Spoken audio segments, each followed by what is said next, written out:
يخلي ملك عظيم يقتل بنته كل يوم؟ معظم الناس فاكرين انهم عارفين حكايه الف ليله وليله، بس الحقيقه اللي تعرفه هي اللي بتقدمه مسلسلات في رمضان. الملك شهريار مراته خانته وقرر ياخد حقه بطريقته، كل يوم يتجوز بنته والصبح يخلص عليها يقتلها، لحد ما جه دور شهرزاد، البنت اللي غيرت قواعد اللعبه. زمان كان في ملكين اخوات اسمهم شهريار وشهزمان. شهريار كان الملك الكبير وكان بيحكم مملكه واسعه، لكن شهزمان كان بيحكم مملكه اصغر. شهزمان خرج للصيد، ولما رجع قصره اكتشف ان مراته بتخونه مع عبد من عبيده. اتجنن من الغضب وقتلهم هما الاتنين. من الصدمه ما بقاش ياكل ولا يشرب ولا يتكلم. وزراء شهزمان خافوا عليه وودوه لاخوه شهريار. شهريار حاول يعرف اللي حصل لاخوه، لكن شهزمان كان ساكت ومش بيتكلم. شهريار خاف ان الناس تشوف اخوه بالمنظر ده، فنزله في حريم القصر وهو انشغل بحروبه وغزواته. في يوم من الايام شهزمان بص من شباك اوضته وشاف منظر خلاه يتصدم. شاف 99 جاريه من جواري شهريار خرجوا يلعبوا في جنينه القصر حوالين بركه ميه، وبعد شويه شاف 99 عبد خرجوا من البركه واحد ورا التاني. كان في سرداب تحت الارض بيوصل لقاع البركه. بعد كده مرات شهريار خرجت من اوضتها، فطلع عبد اضخم من العبيد التانيين ونط من ورا سور القصر. شهزمان شاف خيانه مرات اخوه وجواريه قدام عينيه. شاف 100 ست من نساء اخوه مع 100 عبد من عبيده. شهزمان ضحك لانه لما شاف مصيبه اخوه نسى مصيبته. ألف نفسه أخويا أكبر مني وأعظم مني ملكا،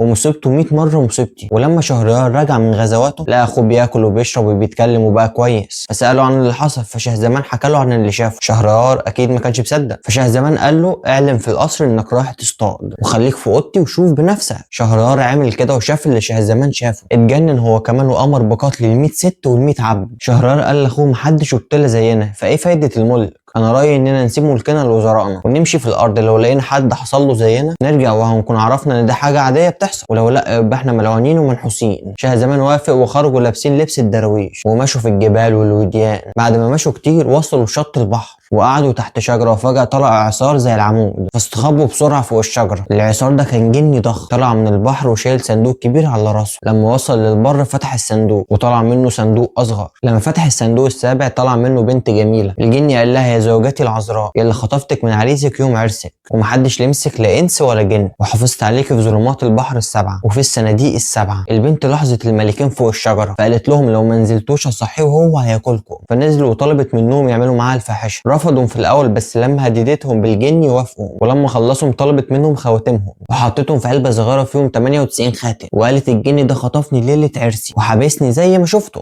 انا اقسمت ان اخونه 100 مره وكملت العدد معاكم، ودلوقتي ارجعوا فوق الشجره قبل ما يصحى. لما الجن صحى قال للبنت: يا زوجتي العذراء، يلا نرجع البحر، وحطها في الصناديق ورجع بيها. الملكين نزلوا يضحكوا، قال: احنا بشر وهو جني وحصل معاه نفس اللي حصل معانا، يبقى الحاجه دي عاديه وبتحصل. ورجع كل ملك لمملكته. شهريار رجع مهموم وعايز يضمن اللي حصل معاه ومع اخوه مع الجن ما يتكررش تاني، فقرر يتجوز كل ليله بنت ويقتلها بعد ما ينام معاها عشان يضمن ان محدش لمسها قبله ولا بعده. فبدا يقتل بنت كل ليله، والناس خافت وهربت ببناتها لدرجه ان الحقول باظت والقرى فضيت. بس لما شهريار طلب بنت الوزير رجع حزين وقال لاهله: يلا نهرب من البلد دي. بس شهرزاد قالت: لو هربنا هنفضل نهرب طول عمرنا، انا مش مجرد بنت الوزير، انا بحب الحكايات، عارفه ان القصص عندها قوه سحريه، ويمكن لو حكيت لملك جبار زي ده اقدر اخليه يشوف العالم بطريقه تانية. قالت لاختها دنيا زاد: استخبي في صندوق هدومي، ولو سمعتيه بينادي على السياف اطلعوا قولي له قبل ما تقتل اختي اسمح لها تحكي لك قصه اخيره. فقال لها الملك: لو القصه ما عجبتنيش هموتك مع طلوع الفجر. فقالت شهرزاد: يا مولاي بلغني ان كان في زمان. وبدات شهرزاد تحكي وصوتها كان فيه سحر رهيب. شهريار اللي ما كانش بيسمع غير صوت الدم لقى نفسه بيتابع الكلام من غير ما يقاطعها. شهرزاد كانت بتحكي لشهريار كل ليله حكايه مشوقه، لكنها كانت بتوقفها في لحظه حاسمه قبل الفجر. فكان شهريار بيضطر يسيبها تعيش لليله تانية عشان يسمع باقي القصه. واستمرت شهرزاد بالطريقه دي لمده 1000 ليله لحد ما حبها شهريار وقرر انه ما يقتلهاش. وبس كده يا صديقي، ولو انت على اليوتيوب ما تنساش تشترك في القناه.